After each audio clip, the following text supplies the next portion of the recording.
Hello! Welcome back to the Mind Buffs podcast. I'm your host, Matt Demwasek, and today we are here with Ashana Schuster. Hey! Today we get to start a new series in our organizational psychology, or as we are going to short form it forever because that's a horrible sounding word to say, is business psychology. Yeah, old IO. No one likes the sound of industrial organizational psychology, IO. We're just going to call it business psychology. It just sounds smoother. Our new series is going to be about one of the most common workshops that we deliver for our corporate clients. We spend a ton of time on helping businesses and organizations just improve their culture of appreciation. And it sounds obvious, common sense. Of course, I want to have appreciation and people feel appreciated in my business, in my organization. But we're actually going to focus on this series of it being really practical and really tangible so that as leaders, as supervisors, or even just people who maybe you want to take this information to your manager or your supervisor, we want to have really practical steps for how we can improve culture immediately. Yeah. So Shauna, just kind of give us a rundown on what we're going to be chatting about today. I often kind of laugh because I always talk about it as love languages, but at work. So, be careful. You don't want to get in trouble with HR, but also you do need to be able to show that you appreciate the people that are working their butts off for you. And different people just have different ways that they feel appreciated and feel heard and all of that stuff. And so when senior level people think they have a culture of appreciation, it doesn't always actually match what your lower level or base facing employees would think. And the intentions are usually there. It's just the execution that could probably use some adjusting, I think. I kind of want to start with just explaining appreciation because, again, it sounds so obvious, but I want to make sure everybody's on the same page because there's a difference between appreciation and gratitude, and they need to be distinct. And then also between the culture of appreciation. So for appreciation, we kind of explain it as recognizing and enjoying qualities of someone or something. I feel recognized. I get joy out of being here. These kinds of things make you feel good. Whereas gratitude is more being thankful. And although they are similar, you can show thanks without that person feeling appreciated. And so even if your intention is good, it just doesn't always come across that way. So when we talk about a whole culture of appreciation, depending on the size of your business, this can get a little bit more sticky because that's actually when your employees feel valued and they feel celebrated and they feel heard and their effort is valued. And all of those things, although closely linked, are not the same. Yeah, there was, because I was looking into this as well, there was a definition of appreciation I found in a business article that I really liked. And I'll just kind of read the quote here. Appreciation is opening your heart to feel the improvement in your experience that the presence of someone or something brings. As a mental state, it does not require transactions or even interactions. So far more in line with a space that is really vulnerable, where people feel safe to be open. But I like how it specifically talks about how the act of openness in letting other people impact and influence your feeling of improvement, of progress, of growth. So appreciation is not a individual experience. It's a group or a communal experience. Yeah. Which is why I think things like gratitude and self-compassion we can individualize more, but appreciation really is about how the community at large makes you feel and allows you to be yourself on a path to improvement and growth. Yeah. So I know it was a lot more complex, but I like the fact that appreciation is more complex. And to your point with gratitude, that gratitude is kind of singular acts. Yeah. Simple singular acts. Just ways to say thank you. Yeah. I can show my gratitude for someone by pizza day at work. Yeah. That is me thanking them. But if that's not built into a culture of appreciation, it won't really mean much. And we always laugh, on the internet, nurses always talk about it. And they're like, what we really want is a raise, but we got a pizza party. And there's the difference is that that party or whatever you're doing, buying lunch, getting together, could be you showing appreciation. It might not be felt that way. And if it's not built into your culture, those things can feel a little demoralizing, I think, because it's just like, okay, well, instead of actually like going out of your way, like you just ordered some pizza and we move on. And so that's the difference. And they can overlap. But yeah, like trying to put a Band-Aid over a boat hole. Yeah. Like we know what you're doing here, and it's not going to fool us after all these years of feeling unappreciated. And just as a reminder, the reason why we're focusing on this and why of all of the different workshops that we provide to our corporate partners, why this is the one we chose to kind of break down first, is because the number one reason why people leave their employment is due to feelings of feeling unappreciated, unimportant, unvalued, not useful, unappreciation. This is the number one reason why people leave. So this is why we're starting here. yeah, and I think it bleeds into other things. As we were like talking about what to touch on, it kept coming down to like, what's the root of it? And appreciation is often the root of it. Because if your employees feel heard and appreciated and valued, they will put up with more and they will understand and they will give flexibility. But if they already don't feel appreciated and then the hard times hit, what is their reason to stay, truthfully? And so it's important for productivity because your people will work hard for you. And it's important for retention because people will stay with you. And it empowers your employees to stand up in those kinds of moments, because if they're more willing to go to bat for you, then you have that like group. And I am not saying it all needs to come from like the leader of the organization and trickle its way down and the leader can just like deal with whatever. But that is usually how it starts. It's not, I don't think most of the time, intentional, but the studies have kind of shown that the more high up and more power someone has at the company, the less likely they are to show appreciation and gratitude. And again, I always like to lead with the strength-based mind. I like to think it's probably because they're busy and there's lots on their plate. And if you have 60 people working underneath you, you don't really have the time to go in and do a check-in feeling with everyone every day or every week. And it's probably that your team might feel that way, but it just hasn't necessarily trickled down. And yet, when we look at success metrics, when we're actually using the right data, measuring the right variables to see whether or not a business can continue to grow long term, the one that's often missed is appreciation. Yep. So as that leader who has 60 employees, you might think that some of the things that you are prioritizing are more important than some of the more like personalized moments of like appreciation or cultural foundations that provide feelings of appreciation. There are not many things that are more important than prioritizing this as one of the key focal points of culture. So yeah, we're here to help you shift where you prioritize appreciation in your work. Yeah, and we all see the value of those big emails that go out or like the thank yous at the beginning of meetings and stuff, but it's just beyond that. We don't, as employees, want a like yearly review shout out. We need to be checked in all year. You know, at the Christmas party's great, but also we could do that in August and other parts of the year that are stressful. And like in a bunch of the studies that we were reading, especially from like Harvard Business Review, there was a lot of stats on retention rates and things like that. And not to go into how they're gathered and everything, but generally 70% more likely that employees will be retained. That's enormous, especially if you work in a business with high turnover rates. And then 75% of employees in 2021 reported that they would want to work for an organization that would like positively impact society and positively impact them.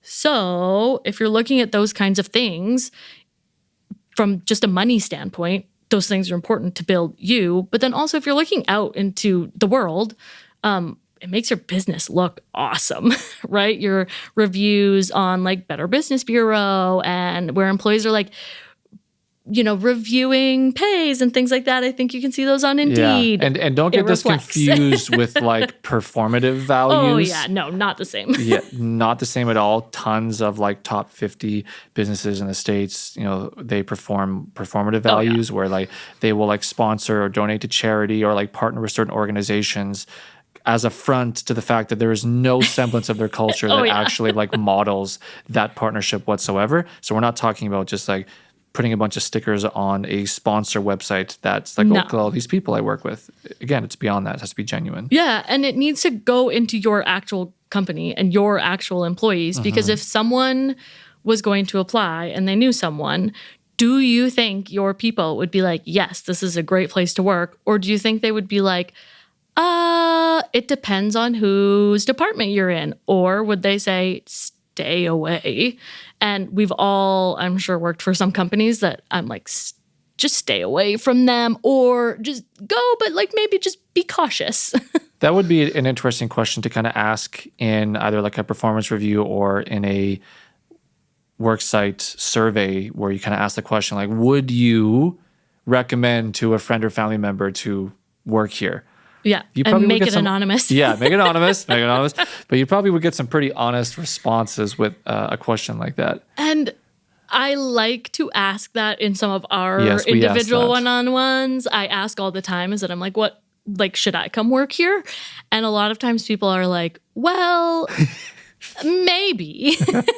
I'm like, remember, these are anonymous. And then they're like, it's not that you don't want to work here, but. Yeah. And it's all the buts. And every one of those will have just different values to different people. Yeah. And so when we're talking about showing appreciation, it's meeting the people where they're at, not what you think appreciation looks like, what they will actually feel like it. Because even though you as the leader may feel, or even a coworker might feel like you showed appreciation, that doesn't mean that it was actually received that way. So in the same vein as brushing your teeth and mindfulness or meditation, we shouldn't have to convince anyone that having a culture of appreciation is necessary for success in 2024. Yeah.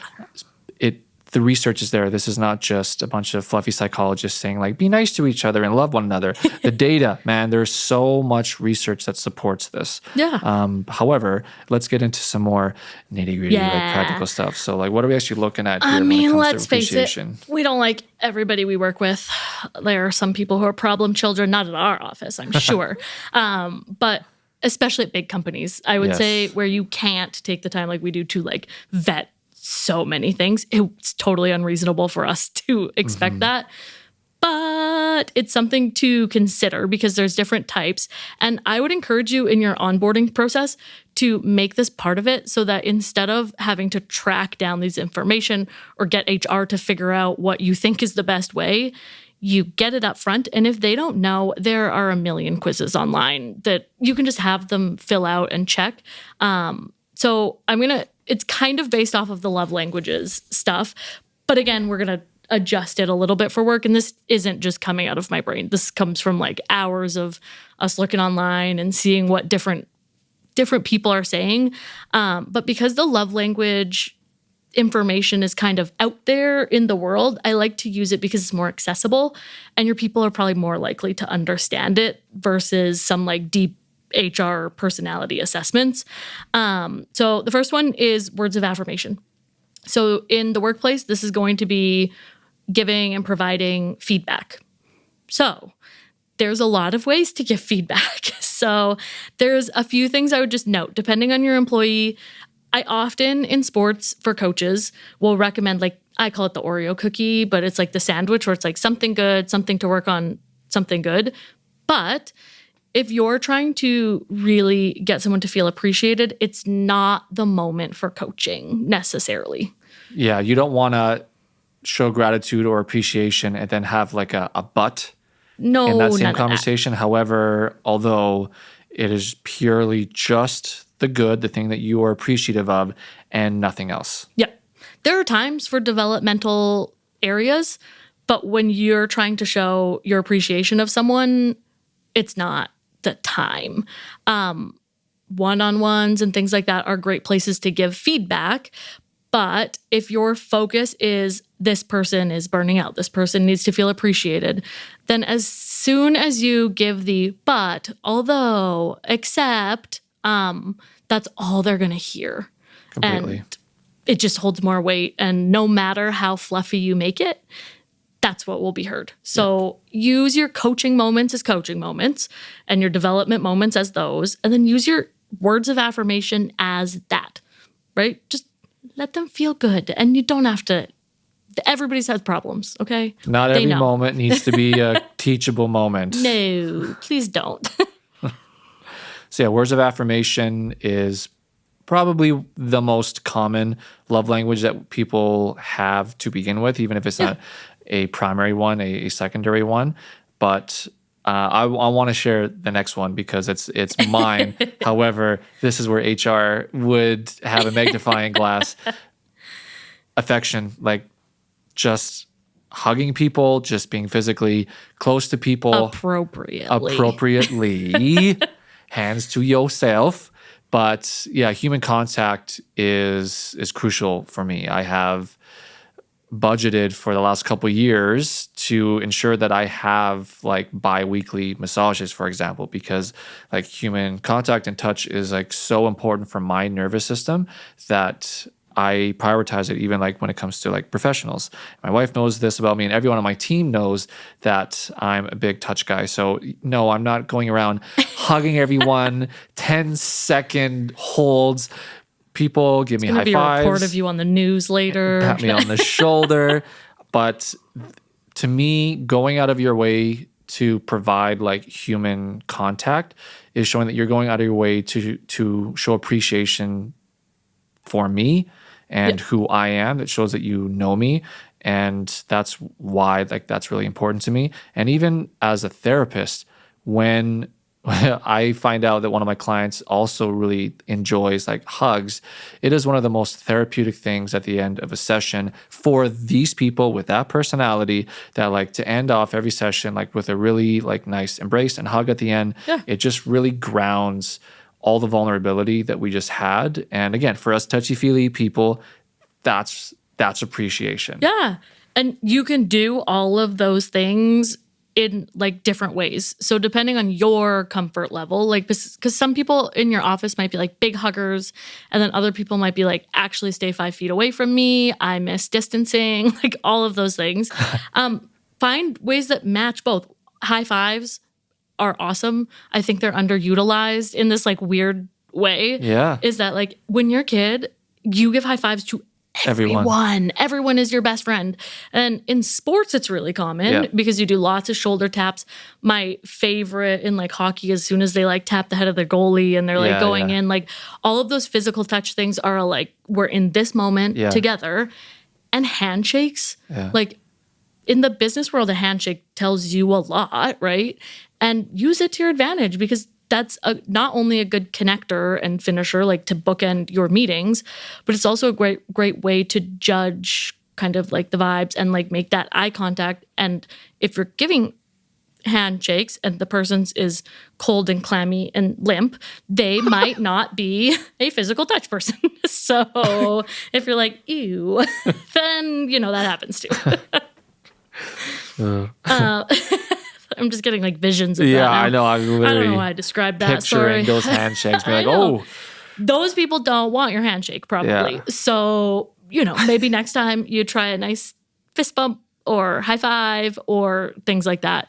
And depending on the ridiculousness level of your office, pick something silly. Like maybe you guys like feet tapping during COVID and it like stuck around. Absurd. Just go and do it. Absurd. Elbow tapping. It totally was ridiculous. Yeah. And it made me laugh. And so like if that's what someone in your office like is awkward about it, that's fine. There's someone that I work with who like we cannot connect a fist bump or a high five like to save our lives. And you have that moment where you're like, just embrace it. One person high fives, one person fist bumps. It's okay because the point is the connection, not embrace the how awkward. ridiculous you look. The next one is acts of service. So this one is interesting in office places because it's somewhat expected.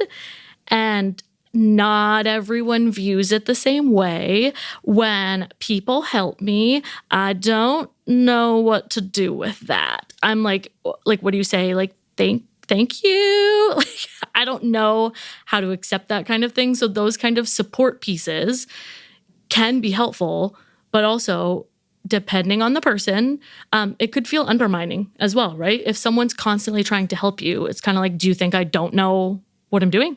And so check, ask, do you want help? They might say no. That's me. Matt's laughing because this is literally the conversation we had at the table in the office. Holding my tongue right now. I know. And this is where it kind of comes in, and I'll just tell the world that I don't ask for help. I never ask for help. And it's been forced upon me working here in a good way. And today I asked for help. Yes, you did. It's not my way of communicating support. In my brain, you take things off people's plates. So I'll support you, but you don't need to support me. And so being aware of those kinds of things as well, because did I want to ask for help today? No. Was I a little bit grouchy about it? Absolutely. But I did it anyway. And I was like, oh, that's actually off my plate now. That was kind of should have done that 2 days ago. But Totally. It's just something to be aware of. If you notice someone always going out of their way as well, please thank them. Like, I understand that's the gratitude thing.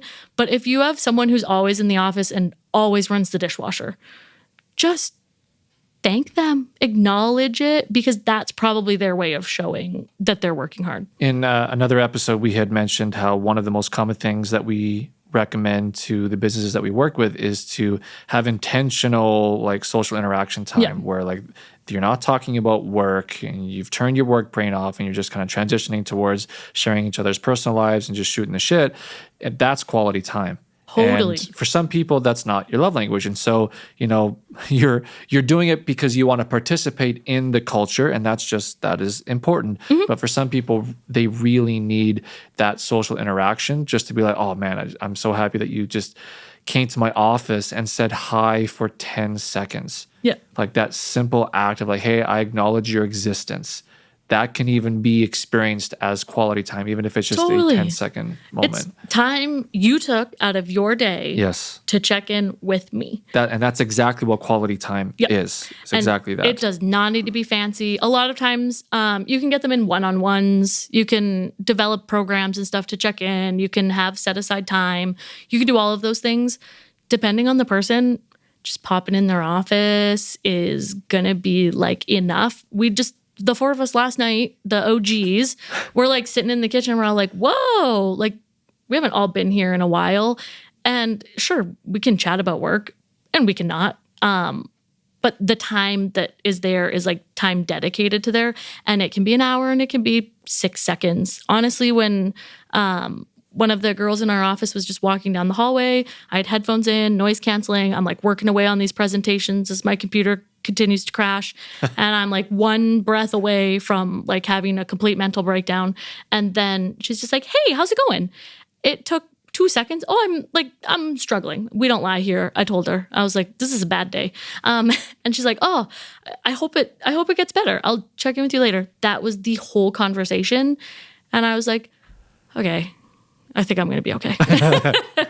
And it was, right? And so those quality time, those check-ins are huge, huge, huge. Yeah. And balance those with the people who are the neurospicy people we talked about who are then easily distracted. Yeah. The last one is probably the one that's most overused and over-abused. Yeah. So for decades, appreciation has been given in the form of monetary value, whether it is an actual pay raise or receiving a bonus or a gift. Those things obviously are fantastic. Totally. And when it comes to being able to just pay one's fucking mortgage in 2024, we all need pay raises to be able to pay the bills right now. However, those are incredibly fleeting moments of gratitude. That is not necessarily an act of appreciation unless after someone has been working for X amount of time or really busted their ass on completing a project, has added a lot of value recently to like the business, then I don't want to say reward, but as a result, like I appreciate you so much that your effort and time is valued more than we currently have. And so we're going to give you a pay increase. Now, if that is the reason behind it, that's different because you have a lot of government institutions where every year you get a pay raise. There isn't one freaking experience or feeling in that interaction where it's like, oh, they appreciate me. I received my yearly wage increase. Expensive living. I can buy berries again. It does nothing. It does nothing. And the reason why is the most uncommon, rare love language is gifts. Yep. It's the smallest one. So, that's when we lean on the most in business. And I mean this kindly. It's also the most tax deductible. So I know why it gets the reputation it does. And I don't want to say it's easy because I know that like a lot of times thought does go into a lot of these things. But it's also really easy and mindless. But that actually is the biggest difference is that when we look at genuine gifts as a love language, it's when there's intentionality behind it. It is very personalized. It's like, oh my God, you remembered that like my kid played that sport and so you got us tickets to like watch the Riverhawks game because he like plays third base as like a 8-year-old kid. Like that's a personalized, that's the difference. That is the biggest difference. If you are sending out, I was going to pick Amazon gift cards to everyone. Sure, everybody can get what they want, and that's fine. But it also shows there was not really thought put into it. So some people might be like, oh, yay. But a lot of people will just be like, oh, like, great, I got like a gift card, cool. But it's not actually like connecting with them. But for our people who love gifts or giving them or receiving them, and that's their love language, there are really easy ways to do it that require minimal, like huge, like purchases. Yeah. It can be like, I remembered you liked this coffee. Yeah. So we put the right type of coffee in the fridge. Love it. Our offices has become Diet Coke. Everyone is like, we're out of Diet Coke. I don't know what to do. And Leah comes in and she's like, I see we need Diet Coke now. And she's like adjusted and noted to like double it. And as silly as that seems, you've got what you need there. And it's just like, oh, they thought of us when we were out there. One of the things, and I'm definitely calling out several people right now who are listening or watching this episode, stop thinking that you are providing a gift when you are putting your business name on the thing that you're gifting. You're just treating your employees like walking advertisements, okay? That's not a gift. We know what you're doing, okay? Stop doing that. Sure, if it's something that's useful, that is practical, that everyone can use, and it's of high quality, like, sure. But just needless swag for just creating needless swag, those aren't gifts. Those aren't gifts. That's marketing and advertising. Stop it. Yeah, you want them to wear those coats around. Come on. We know what they are. So if they're actually useful, if they're performative of some way, if they improve one's experience watching a hockey game because it's bitter cold, like whatever that is. No, that was me. That's you, right? We have jackets for the team because we use it. We are outside a lot. Like it needs to be intentional. But oh my God, just the amount of swag with your business name that you just throw out all the time. Especially, no hate if this is you, sorry. Lanyards. If you know someone uses lanyards and stuff all the time, like cool, great, all for you. But like you're wasting your own money if you're just going to order 8,000 lanyards because your employee doesn't care. They'll probably put their work badge on it and then that's literally it. I'm straight up ranting. Stop making lanyards. Stop making pens. We all have a drawer of 1,000 pens. Please stop making pens. It's also wasteful and plastic and like no one gives a shit that you're giving away pens at your booth. Like stop giving away like, oh man, what's another one that oh my gosh, there's so many. Mugs. Oh God. Stop with the mugs. We stop with the mugs. I have mugs from my grandfather's generation. I don't need any more mugs. No offense. I don't open my cupboard in the morning and be like, oh, thank goodness I have my Mind Buffs mug to drink my morning coffee out of. That's all I ever wanted. I think, I don't want to do this. And I just grabbed the first one there. So I'm not really, I was going to say sorry, but that would be a lie. No, I'm not sorry. but yeah, those aren't gifts, guys. So please stop doing that and patting yourself in the back like, I provide for my employees. No, you don't. You're providing for your marketing bottom line. Yeah. And then use it as that. Just you're lying to yourself a little bit. Use it as that. If I had a Mind Buffs lanyard, I will use it, but I will not accept it as a gift. I'll be like, oh, neat. So something that I wanted to add to this, so you were talking about love languages as more like personalized based on one's personality ways of showing appreciation. And like that is, everyone needs to know that we're going to actually dive deeper and give really practical ways that you can start employing right away into your work in future episodes.